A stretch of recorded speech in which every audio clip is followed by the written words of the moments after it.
Hi guys, আমি রানা এমবিডিএস এর পক্ষ থেকে আপনাদের সবাইকে স্বাগতম। আজকে আমি আপনাদের দেখাতে যাচ্ছি কিভাবে ব্লগ স্পটের মাধ্যমে আপনি আপনার ওয়েবসাইট তৈরি করতে পারেন। এই জন্য আপনাকে প্রথমে জিমেইল থেকে নেওয়া একটি ইমেল অ্যাড্রেস থাকতে হবে। আমি ধরে নিলাম যে আপনার একটি জিমেইল থেকে নেওয়া ইমেল অ্যাড্রেস আছে। তো এখন আমাদের যা করতে হবে সেটা হচ্ছে আমাদের ওয়েব ব্রাউজারে গিয়ে আমরা অ্যাড্রেস বারে লিখব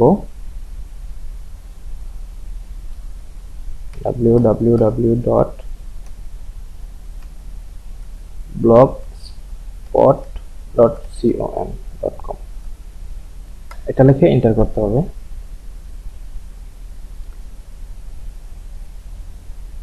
দেখুন এখানে আমাদের একটি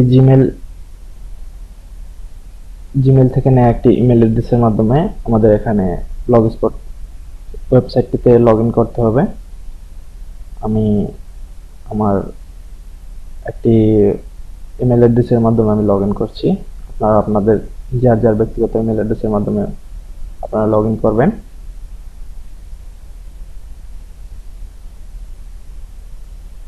দেখুন এখানে যে ব্লগস্পট ওয়েবসাইট আছে তার হোম পেজ চলে আসছে।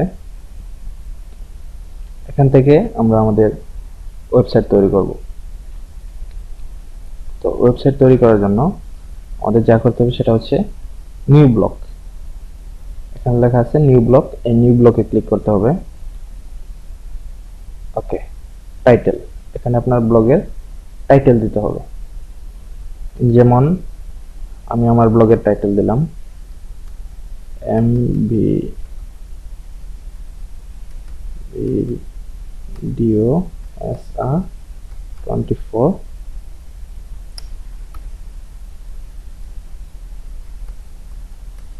learn technology for life। এটা আমি আমার ব্লগের টাইটেল দিলাম। আপনি আপনার ওয়েবসাইটের টাইটেল এখানে দিবেন।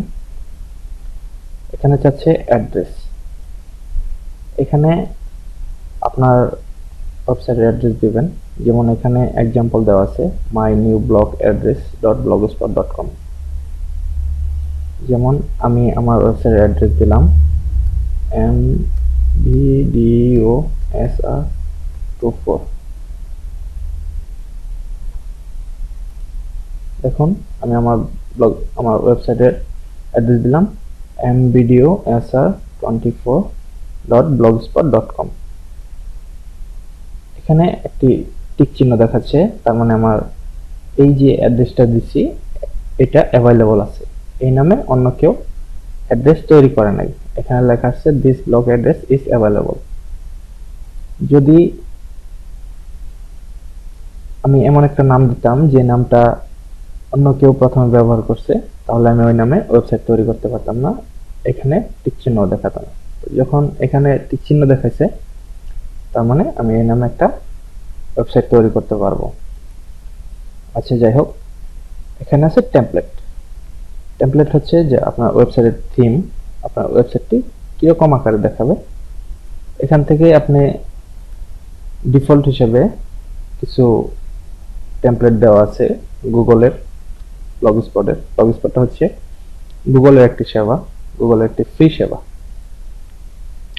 যাই হোক, এখানে কিছু টেমপ্লেট দেওয়া আছে, ডিফল্ট টেমপ্লেট দেওয়া আছে। এখান থেকে আপনি যে কোনো একটা টেমপ্লেট বাছাই করে নেন। পরবর্তীতে আপনি গুগলে সার্চ করে এর থেকে আরো ভালো ভালো টেমপ্লেট ডাউনলোড করে আপনার ওয়েবসাইটে সেট করতে পারবেন। তো যাই হোক, আপনি এখান থেকে আমি এই টেমপ্লেটটা ডাইনামিক ভিউস, এই টেমপ্লেটটা আমি চয়েস করলাম। এখানে আছে ক্রিয়েট ব্লগ, আপনি এখানে প্রেস করুন। দেখুন এখানে লেখা আছে creating a blog MVDOSR learn technology for life. আমার ব্লগটা তৈরি হয়ে গেছে।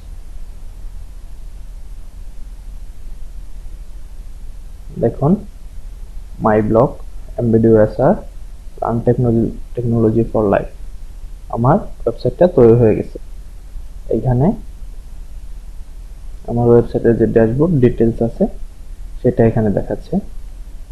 এখানে পেজ ভিউ, কতগুলা পেজ ভিউ হয়েছে, যেহেতু নতুন সাইট কোনো পেজ ভিউ নাই। পরবর্তীতে যখন আমার ওয়েবসাইটে ভিজিটর আসবে তখন এখানে দেখাবে নিউজ ফ্রম ব্লগার। এখানে এখানে আপনার যে ব্লগ স্পট যে ওয়েবসাইটটা আছে তার বিভিন্ন খবরাখবর আসবে। এখান থেকে আপনি নিউ পোস্ট, এখানে যে আপনার ওয়েবসাইটের জন্য নতুন পোস্ট করতে পারবেন। পোস্ট এখানে হচ্ছেন অল, এটা হচ্ছে আপনার ওয়েবসাইটে যত পোস্ট আছে সবগুলা লিস্ট দেখাবে।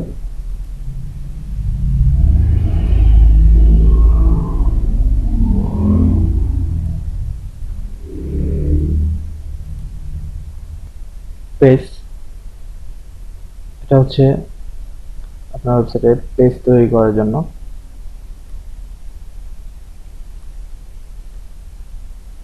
তারপর কমেন্ট, কমেন্ট হচ্ছে আপনার ওয়েবসাইটে কিভাবে আপনি কমেন্ট অপশন যোগ করবেন। কমেন্ট সম্বন্ধে বিভিন্ন তথ্য এখানে দেওয়া থাকবে। আপনি অন্য কারো কমেন্ট অ্যাপ্রুভ করবেন কি ডিসঅ্যাপ্রুভ করবেন সেটা আপনি এখান থেকে করতে পারবেন। স্টেটস, এটা হচ্ছে আপনার ওয়েবসাইটের বিভিন্ন তথ্য দেখাবে। পোস্ট, কতগুলো পোস্ট আছে। ট্রাফিক সোর্স, আপনার ওয়েবসাইটের ট্রাফিকগুলো কোথায় থেকে আসছে এগুলো আপনি এখান থেকে দেখতে পারবেন। আর্নিং, এখান থেকে আপনি আপনার ওয়েবসাইটের মাধ্যমে কত টাকা আর্ন করলেন, কিভাবে আর্ন করলেন এগুলো বিস্তারিত দেখতে পারবেন।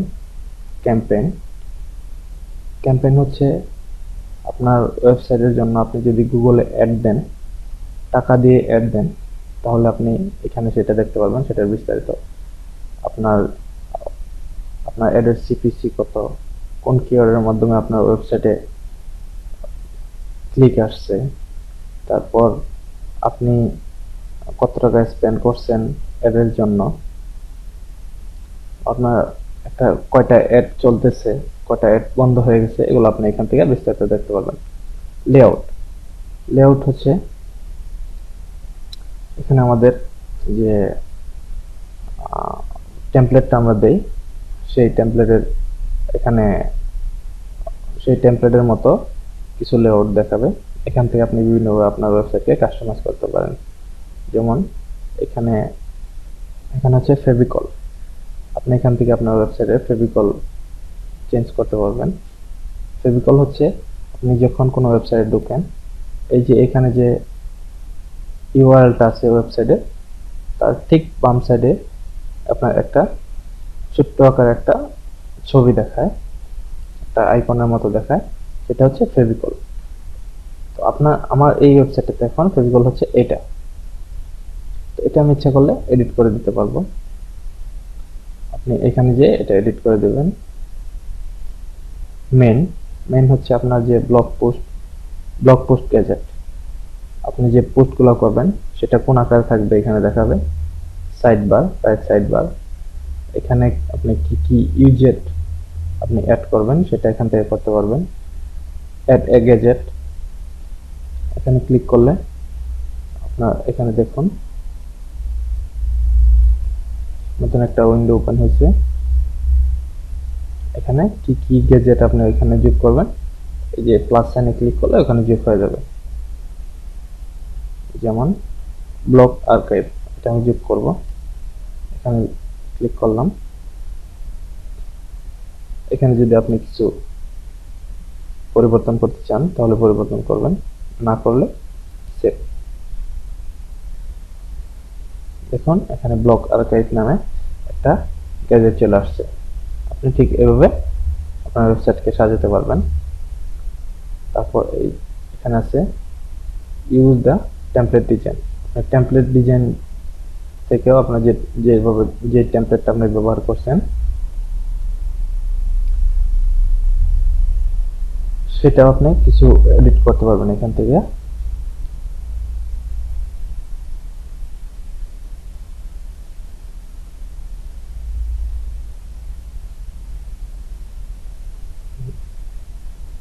দেখুন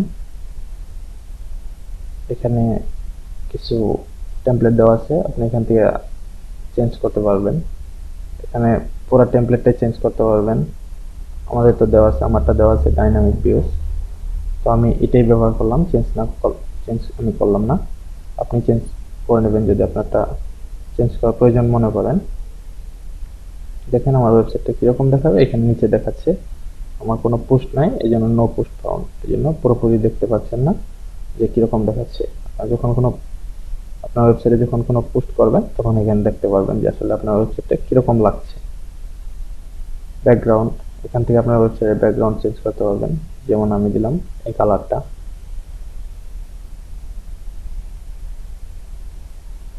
এখন আমার ওয়েবসাইটের ব্যাকগ্রাউন্ডটা ওই কালার হয়ে গেছে। এখানে হচ্ছে অ্যাডজাস্ট ওয়েট, এখানে আপনার কতটুকু ওয়েট নেবেন আপনার ওয়েবসাইটে সেটা আপনি এখান থেকে চেঞ্জ করতে পারবেন। লেআউট তো দেখলেন, সেম থিং। অ্যাডভান্স,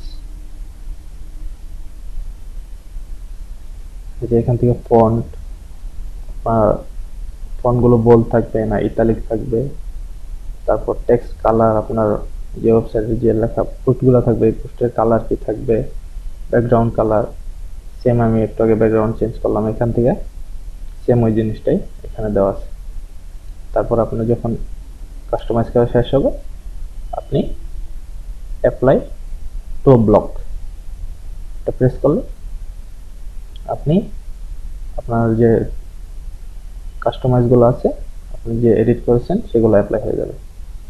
ওকে, তারপর ব্যাক টু ব্লগার।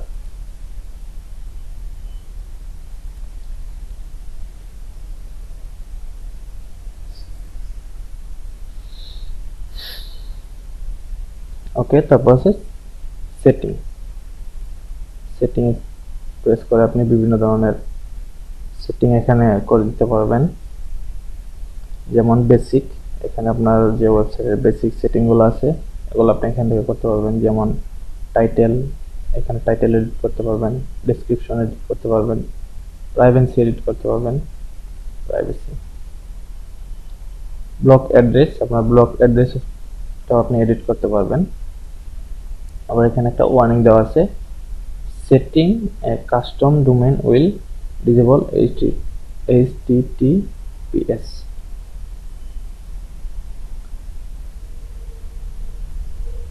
তো এটা আপনার দরকার নাই, আমি মনে করি যে আপনি যে ওয়েবসাইটটা তৈরি করবেন এটা একটু কষ্ট করে কাস্টমাইজ করার পর এখানে যখন ভিজিটর আসা শুরু করবে তখন আপনি কখনোই চাইবেন না আপনার ওয়েবসাইটের অ্যাড্রেসটা পরিবর্তন করতে, আর যদি পরিবর্তন করেন সেটা আপনার লস হয়ে যাবে। আমি মনে করি না যে এটা আপনার লাভ। আপনি এখান থেকে চেঞ্জ করতে পারবেন। পোস্ট, কমেন্ট অ্যান্ড শেয়ারিং, এখান থেকে আপনার পোস্টের বিভিন্ন বিষয় আপনি সেটিং করতে পারবেন। যেমন show at most 7 post on the main page, আপনি আপনার প্রথম পেজে কয়টা পোস্ট দেখাবেন, এখানে 10টা দিতে পারেন, 20টা দিতে পারেন, আপনার ইচ্ছে মতো। পোস্ট টেমপ্লেট, এটা তো আপনি এখানে দেখলেন কিভাবে টেমপ্লেট করা যায়, এটার দরকার নাই, এগুলো তেমন একটা দরকার নাই, আমি মনে করি না যে খুব একটা চেঞ্জ করার দরকার আছে। Comment location, full page, pop up window, height, এখানে ডিফল্ট দেওয়া থাকে এগুলো। হুক এন্ড কমেন্ট, রেজিস্টার, এখানে এই জিনিসটা আপনার ওয়েবসাইটের জন্য গুরুত্বপূর্ণ, কে আপনার ওয়েবসাইটে কমেন্ট করতে পারবে। যেমন আমরা জানি টেকটিউনসে কমেন্ট করতে গেলে, টেকটিউনস বা প্রথম আলোর মতো ওয়েবসাইটে কমেন্ট করতে গেলে আমাদের রেজিস্ট্রেশন করা থাকতে হয়। কারণ হচ্ছে যে ওরা এই অপশনটা, দ্বিতীয় নম্বর যে অপশনটা, এটা চালু করে রাখছে ওদের ওয়েবসাইটে, এটা হচ্ছে রেজিস্টার্ড ইউজার। যদি এটা আপনি চালু করেন তো আপনার ওয়েবসাইটে শুধুমাত্র যারা রেজিস্টার করা আছে ওরাই কমেন্ট করতে পারবে। এনিওয়ান হচ্ছে যারা, যে কেউ আপনার ওয়েবসাইটে কমেন্ট করতে পারবে।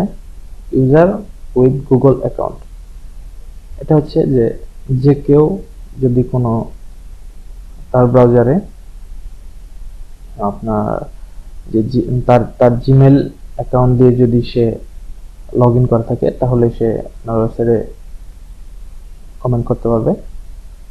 Only member of this blog, শুধুমাত্র এই ব্লগের আপনার ওয়েবসাইটের মেম্বাররা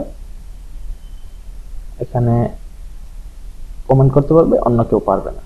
আমি মনে করি নতুন ব্লগের জন্য এনিওয়ান দিয়ে রাখাটা ভালো। Comment moderation, never, always, sometime.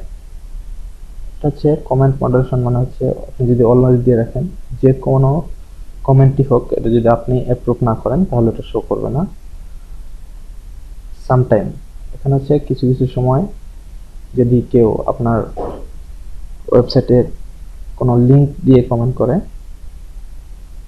সেটা শুধু, বা কোনো স্প্যাম কমেন্ট করে, সেগুলো শুধু আপনার অ্যাপ্রুভালের জন্য অপেক্ষা করবে। আপনি অ্যাপ্রুভ করলে সেটা পাবলিশ হবে। নেভার, যদি এটা দিয়ে রাখেন তাহলে যে কেউ যে কোনো কমেন্টই করুক না কেন, আপনার ওয়েবসাইটে সেটা পাবলিশ হয়ে যাবে। যাই হোক, শো ওয়ার্ড ভেরিফিকেশন, এটা মানে হচ্ছে যে ওয়ার্ড ভেরিফিকেশন, যেমন ক্যাপচা, এটা মানে হচ্ছে ক্যাপচা। আপনি আপনার কোনো লোক যদি আপনার ওয়েবসাইটে কমেন্ট করতে চায়, তাহলে আপনি কি তাকে ক্যাপচা ভেরিফিকেশন করাবেন কি করাবেন না, সেটার জন্য ইয়েস দেওয়া থাকলে হবে, নো দেওয়া থাকলে দরকার নাই। যাই হোক, এই সেটিংগুলো আপনি এখান থেকে করতে পারবেন। ইমেল সেটিং, ইমেল সেটিং আমার মনে হয় দরকার নাই। ল্যাঙ্গুয়েজ অ্যান্ড ফরম্যাটিং,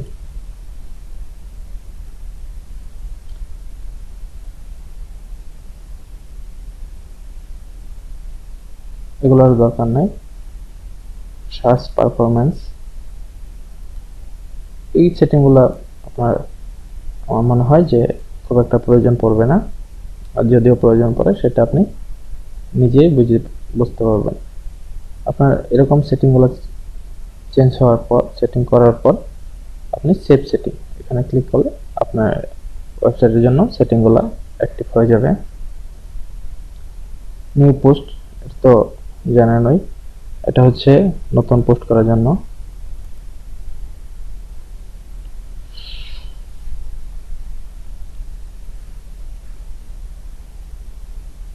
এখানে আপনি বিভিন্ন ধরনের পোস্ট করতে পারবেন আপনার ওয়েবসাইটের জন্য। যে পোস্টগুলো এখানে করবেন সেগুলো আপনার ওয়েবসাইটে পাবলিশ হয়ে যাবে। এখানে একটা পোস্ট লিখে কিছু কমেন্ট দিয়ে, যেমন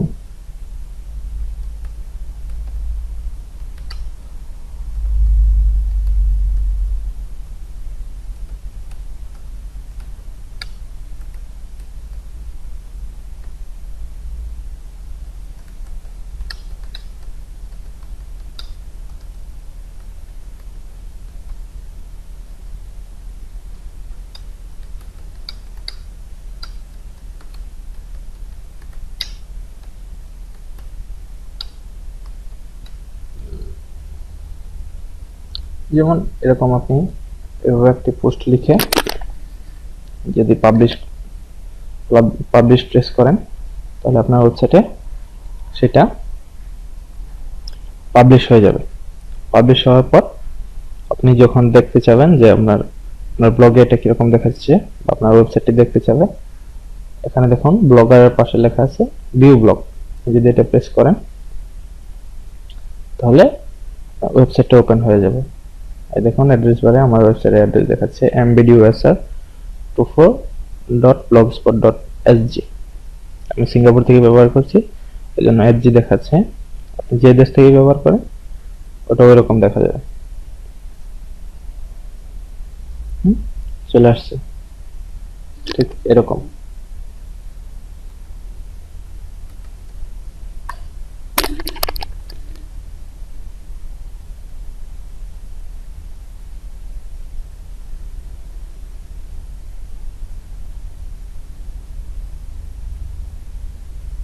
এখন আমার ওয়েবসাইটে চলে আসছে এখানে। তো এই ছিল আমার আজকের টিউটোরিয়ালের অংশ। আশা করি অবশ্যই আপনারা বুঝতে পারছেন যে কিভাবে ওয়েবসাইট তৈরি করতে হয় ব্লগ স্পটের মাধ্যমে। তারপর যদি কোনো অংশ বাকি থাকে তাহলে আমাকে কমেন্টের মাধ্যমে জানাবেন। আর ভিডিওটি যদি আপনার কাজে লাগে অবশ্যই লাইক কমেন্ট করতে ভুলবেন না, আর আপনাদের বন্ধুদের সাথে শেয়ার করতে ভুলবেন না। আর আশা করি আমার চ্যানেলটি আপনারা সাবস্ক্রাইব করে রাখবেন পরবর্তী ভিডিওগুলো পাওয়ার জন্য। তো এই ছিল আজকে আমাদের টিউটোরিয়াল। আজকের মতো এখানে শেষ করছি। আল্লাহ হাফেজ, আসসালামু আলাইকুম।